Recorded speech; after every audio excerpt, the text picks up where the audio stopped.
মাইরা ফেলিবার 3বার আসছিল, কালকেও আসছে মুফতি ইব্রাহিম, তার লগে তার সঙ্গভঙ্গ 20-25 জনের মতো। দেখবেন হানাফি থেকে মানুষ আহলে হাদিস হয়, আহলে হাদিস থেকে হানাফি হয় না, কারণ কি সহিরা পাইলে ভুলটা কেউ নেয় না।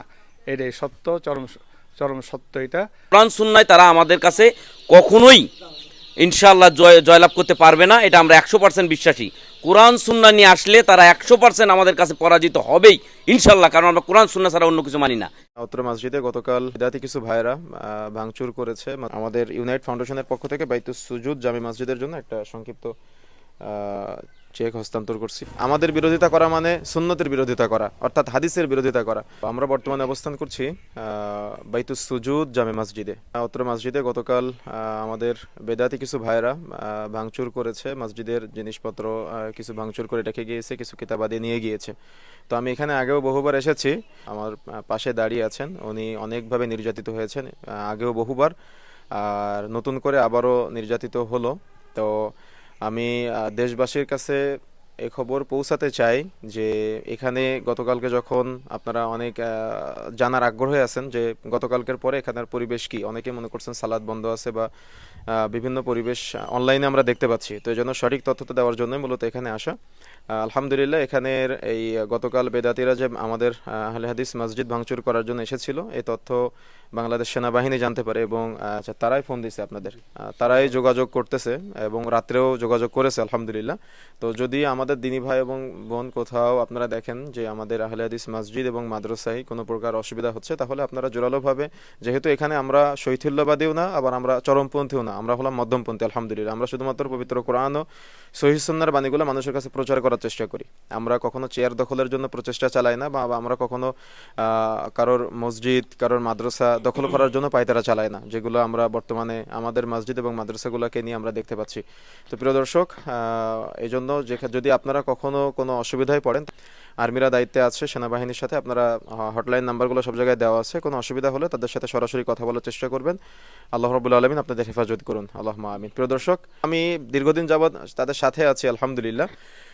তো আমাদের যে বিশাল প্রজেক্ট সামনে, মসজিদ এবং মাদ্রাসা নির্মাণ করার জন্য আপনারা সবাই এগিয়ে আসবেন বলে আমরা অত্যন্ত আশাবাদী ইনশাআল্লাহ। প্রিয় দর্শক, আপনারা জানেন আমরা ইউনাইট ফাউন্ডেশন পরিচালনা করে আসছি দীর্ঘদিন যাবত আলহামদুলিল্লাহ। তো আমরা যেহেতু মসজিদে কিছু ক্ষতিগ্রস্ত হয়েছে, তো আমরা আমাদের ইউনাইট ফাউন্ডেশনের পক্ষ থেকে আমাদের দায়িত্বশীল যিনি আছেন, আমাদের ইউনাইট ফাউন্ডেশনের পক্ষ থেকে বাইতুস সুজুদ জামি মসজিদের জন্য একটা সংক্ষিপ্ত চেক হস্তান্তর করছি। আল্লাহ রাব্বুল আলামিন যেন ইউনাইট ফাউন্ডেশনকে কবুল করেন এবং অত্র মসজিদ এবং মাদ্রাসাকে কিয়ামত পর্যন্ত পবিত্র কোরআন ও সহিহ সুন্নাহ প্রচারের জন্য আল্লাহ রাব্বুল আলামিন কবুল করেন, এবং এখান থেকে যেন আমরা পবিত্র কোরআন ও সহিহ সুন্নাহর বাণী প্রতিটি মানুষের ঘরে ঘরে পৌঁছে দিতে পারি। আল্লাহ রাব্বুল আলামিন তৌফিক দান করুন, আল্লাহুম্মা আমিন। এবং আমাদের ভাই যারা আছেন, আমরা আপনাদের প্রতিপক্ষ না, আমরা কোরআন ও সহিহ সুন্নাহর কথাগুলো বলার চেষ্টা করি। আমরা কখনো আপনাদের মসজিদ মাদ্রাসা নিয়ে আমাদের মাথা ঘামানোর সময় নাই, কেন আমরা এখন প্রচেষ্টা চালিয়ে যাচ্ছি সবসময় যে কিভাবে সহি আকিদা, সালাফি মানহাজ এবং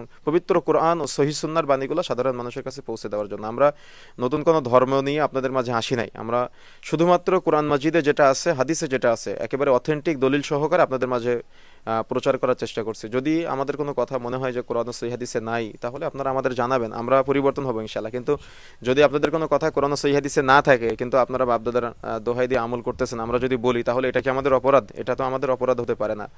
এটাকে যদি আপনারা অপরাধ মনে করে মসজিদ মাদ্রাসাগুলো ভাঙচুর করেন, তাহলে এটা তো অথেন্টিক হবে না।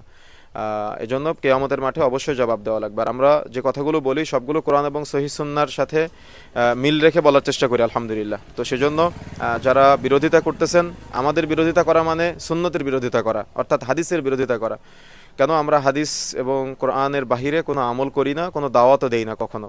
একটা কথা বললেও কথা কম বলি, যতটুকু কথা বলি সেটা কোরআন হাদিসের রেফারেন্স দিয়ে বলার চেষ্টা করি আলহামদুলিল্লাহ। তো আপনি আমাদের বক্তব্যের বিরোধিতা করা মানে কোরআন হাদিসের বিরোধিতা করা। তো এই জন্য আর কোরআন হাদিসের বিরোধিতা করে কখনো প্রকৃত মুসলিম থাকা যায় না, যদিও আপনি টুপি পরেন, যদিও আপনি দাঁড়িয়ে রাখেন। এই জন্য আমরা প্রতিশোধ নিতে চাই না, আমরা আল্লাহর কাছে বিচার দেই। আল্লাহ রাব্বুল আলামিন আপনাদের হেদায়েত দান করুন এবং আমাদের সবাইকে আল্লাহ রাব্বুল আলামিন জান্নাতে একসাথে থাকার তৌফিক দান করুন, আল্লাহুম্মা আমিন। সালাফি মানহাজের আলিমদের বক্তব্য শুনে পরিবর্তন, তামিল শাইখ মতিউর রহমান মাদানী একজন। তো এই রাস্তায় পরে আসার পর আমার তো বহু জুলুম করছেন, দেশবাসীরা সবাই জানেন। মাইরা ফেলিবার 3বার আসছিল, কালকেও আসছে মুফতি ইব্রাহিম, তার লগে তার সঙ্গভঙ্গ 20-25 জনের মতো। দেখবেন হানাফি থেকে মানুষ আহলে হাদিস হয়, আহলে হাদিস থেকে হানাফি হয় না, কারণ কি সহিরা পাইলে ভুলটা কেউ নেয় না, এটাই সত্য, চরম সত্য এটা। কোরআন সুন্নায় তারা আমাদের কাছে কখনোই ইনশাআল্লাহ জয়লাভ করতে পারবে না, এটা আমরা 100% বিশ্বাসী। কোরআন সুন্নাহ নিয়ে আসলে তারা 100% আমাদের কাছে পরাজিত হবেই ইনশাআল্লাহ, কারণ আমরা কোরআন সুন্নাহ ছাড়া অন্য কিছু মানি না।